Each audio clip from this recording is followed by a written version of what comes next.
Oi, pessoal, bom dia. Durante a noite, mísseis caíram por todo Israel, pelo menos 8 pessoas. Alguns deles conseguiram passar pelos sistemas de defesa antimísseis em 5 locais diferentes, destruindo tanto prédios de apartamentos quanto blocos residenciais.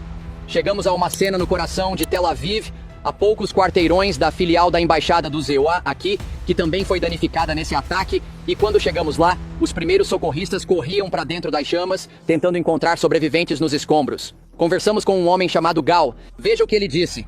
Quando o míssil chegou, estávamos na escada dentro do prédio. E o impacto foi, enorme. Eu nunca tinha visto nenhum pedaço de foguete e ver uma explosão bem na minha frente e na frente do meu irmão é uma loucura. Um míssil balístico acabou de atingir um prédio no centro de Tel Aviv. Neste momento, os primeiros socorristas estão tentando apagar as chamas à distância. Você pode ver agora que há vários paramédicos no local, policiais e soldados. E se você vier até aqui, verá parte de um prédio desabado. Eles não sabem se há alguém dentro neste momento, mas estão verificando agora. Os iranianos continuam lançando ondas e mais ondas de mísseis balísticos contra este país durante a noite. Entendemos que foram 65 mísseis e que eles estavam mirando uma variedade de locais. Conseguimos ouvir as explosões em Tel Aviv, já que alguns foram interceptados no ar pelos avançados sistemas de defesa antimísseis de Israel. Os israelenses estão revidando, eliminando altos oficiais de inteligência do regime iraniano, incluindo o chefe de inteligência do país e seu vice. Eles também destruíram o que dizem ser 1/3 das posições de lançamento de mísseis balísticos.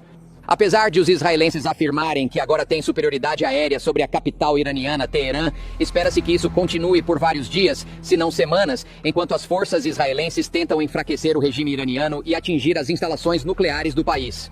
Pessoal, volto com vocês. Ei, Trey, você diria que o número de mísseis balísticos, foguetes e drones está se estabilizando noite após noite? Porque é nisso que Israel está apostando.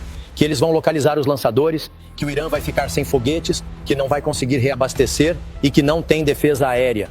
Então isso está acontecendo? Olha, os iranianos parecem estar preservando os mísseis que ainda têm. Conversamos com um alto funcionário da inteligência israelense no fim de semana que indicou que a avaliação é de que o Irã possui cerca de 2.000 mísseis balísticos. E os israelenses conseguiram destruir parte desse estoque, conseguiram atingir, como eu disse, 1/3 das posições de lançamento. Mas isso ainda dá ao Irã a capacidade de disparar centenas de mísseis balísticos contra este país, e é por isso que Israel ainda está em estado de emergência. O aeroporto está fechado e eles estão se preparando para dias difíceis pela frente. Autoridades que falaram à Fox News dizem que haverá mais vítimas, haverá mais destruição. E você vê nos vídeos do que sobrou aqui, estes não são como os foguetes que vieram de Gaza ou do sul do Líbano. Estes são mísseis que podem destruir quarteirões inteiros em grandes cidades como Tel Aviv. E pelo que vimos na noite passada, e eu estava sendo muito cauteloso quando chegamos ao local, em menos de 1 hora, após a explosão, descrevendo onde foi, mas agora podemos informar porque o embaixador do ZEUA em Israel, Mike Huckabee, veio a público e disse que houve danos leves à filial da embaixada do ZEUA aqui em Tel Aviv. E esta é uma área residencial. Está cheia de civis, cafés e restaurantes. E quando chegamos lá, por vários quarteirões, era possível ver fachadas de lojas completamente destruídas, cacos de vidro espalhados por toda a rua vindos de janelas que foram estouradas. Para responder à sua pergunta, os iranianos estão preservando o que resta do suprimento. Eles certamente estão em uma posição em que em breve vão ficar sem mísseis balísticos, mas Israel ainda não está fora de perigo. E podemos esperar mais ataques israelenses hoje, enquanto tentam mitigar o risco de disparos de mísseis balísticos contra grandes cidades como Jerusalém, Tel Aviv e Haifa, no norte. Então, Trey, eu estou curioso. Esses mísseis que os iranianos estão disparando, eles têm alvos ou eles estão apenas lançando-os ao acaso? Então, o motivo pelo qual eu pergunto isso é porque, em primeiro lugar, eles estão atingindo civis e, em segundo lugar, quando se trata daquela área da embaixada que pertence aos Estados Unidos, basicamente, eles saberiam que era ali que o míssil iria atingir? Sim. Eles possuem munições guiadas de precisão e eles sabem, de modo geral, para onde estão disparando. E sem entrar em muitos detalhes sobre alguns dos alvos atingidos, posso dizer de forma geral que os iranianos estão mirando em alvos militares e civis. Agora, dito isso, os israelenses atacam de maneira muito mais precisa quando atingem o Irã. Eles miram na liderança militar. Certamente civis foram mortos no Irã, mas o foco dos ataques israelenses são alvos da Guarda Revolucionária Iraniana e alvos ligados ao programa nuclear, além do programa de mísseis balísticos do país. Quando os iranianos disparam essas rajadas de mísseis, eles frequentemente atingem áreas densamente povoadas. E como vimos mais cedo ontem, Em outro local que foi atingido, metade de um prédio residencial desabou depois que um desses mísseis atingiu a área e matou 2 crianças, além de 2 adultos, e muitas outras pessoas ficaram feridas. E só para te dar uma ideia da cena, porque muitas vezes falamos sobre os mísseis e sobre a capacidade de interceptá-los e quantos estão sendo disparados pelo Irã, mas quem está pagando o preço são os civis israelenses. E quando chegamos àquela cena mais cedo, ontem, em um local diferente de onde você viu aquele trecho em que falei com o homem ferido, vimos um filho que estava vestindo um avental de hospital porque havia sido retirado dos escombros e levado para um hospital local. E ele exigiu que os médicos e enfermeiros o liberassem, apesar de estar ferido, porque o pai dele ainda estava enterrado sob os escombros. E nós trouxemos essa história para você ontem, mas infelizmente o pai dele foi morto. O corpo dele foi retirado dos destroços mais tarde, no mesmo dia, depois que nós saímos daquela área. E fala, as pessoas que são afetadas aqui são civis, são membros de famílias. Nenhum soldado israelense foi morto na resposta iraniana. Alguns ficaram levemente feridos, mas em geral estamos falando de civis. De acordo com os israelenses, 24 deles foram mortos desde a noite de sexta-feira, quando os israelenses lançaram esta campanha contra o regime iraniano. E, portanto, à medida que avançamos aqui, é realmente importante falar sobre a diferença entre a lista de alvos dos iranianos e dos israelenses. Mas esperamos dias muito difíceis pela frente, dado o fato de que o sistema de defesa antimísseis aqui não é perfeito. E embora eles consigam abater grande parte do fogo inimigo, isso também inclui drones de ataque, esses drones suicidas, Shahid, que os russos também utilizam em sua guerra contra a Ucrânia. O objetivo deles aqui é sobrecarregar o sistema de defesa antimísseis de Israel. E nós temos estado aqui nesta varanda fazendo reportagens ao vivo enquanto esses sistemas de defesa estão ativos sobre Tel Aviv.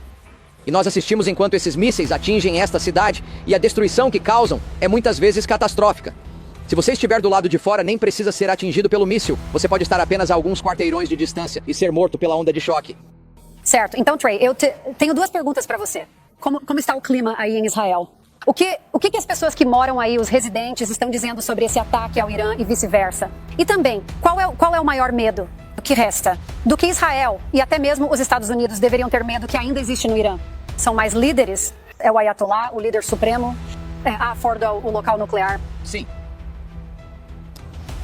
Olha, os iranianos ainda têm 2 cartas na manga e elas não são tão fortes em comparação ao que tinham há 2 anos, quando seus proxies estavam muito ativos na região, como o Hezbollah no Líbano, o Hamas e a Jihad Islâmica em Gaza, ou os Houthis no Iêmen.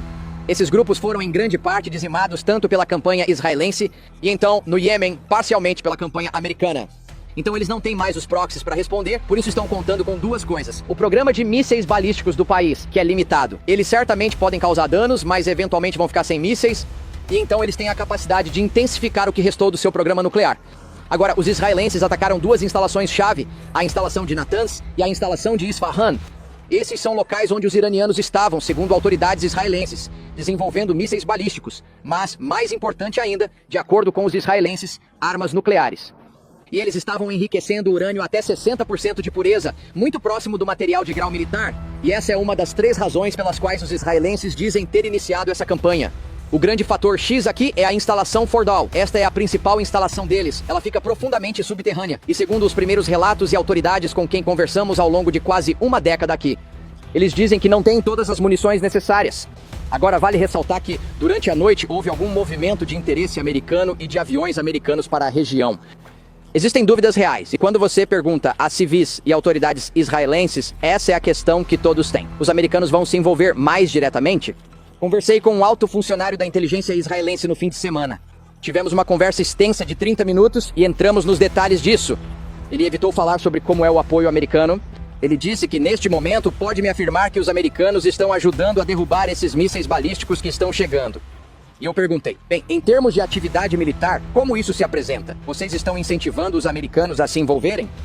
E ele parou, fez uma pausa e disse, posso te dizer que os americanos não são apenas nossos colegas, eles são nossos amigos. Não teríamos tanto sucesso quanto temos se não fosse pelo apoio do governo Trump. Mas ele não quis entrar em detalhes sobre um possível envolvimento americano em atacar o regime iraniano. Certamente é possível, e quando conversamos com pessoas nas ruas, elas estão incentivando isso. Eles querem que isso acabe o mais rápido possível e sabem que o envolvimento americano lá pode levar a esse desfecho. Então, nos próximos dias, vamos observar o mar para ver se há mais movimentação de forças americanas na região, preparando-se para um possível ataque. Mas há uma coisa que devemos observar aqui. Os iranianos deixaram de fazer uma outra coisa que poderiam fazer. Eles não atacaram diretamente bases americanas na região e não atacaram embaixadas na região, como a embaixada do Zekhail em Bagdá. Isso é importante porque é uma decisão tática da parte deles. Eles não querem os americanos envolvidos. Mas ouvimos o presidente Trump e ele disse justamente ontem: às vezes você tem que deixá-los lutar entre si. E é exatamente isso que está acontecendo agora.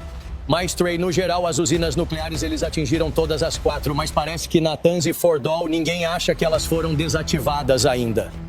A IEA se manifestou e disse, a partir dos seus monitores que estavam em Viena, que acham que elas ainda estão intactas.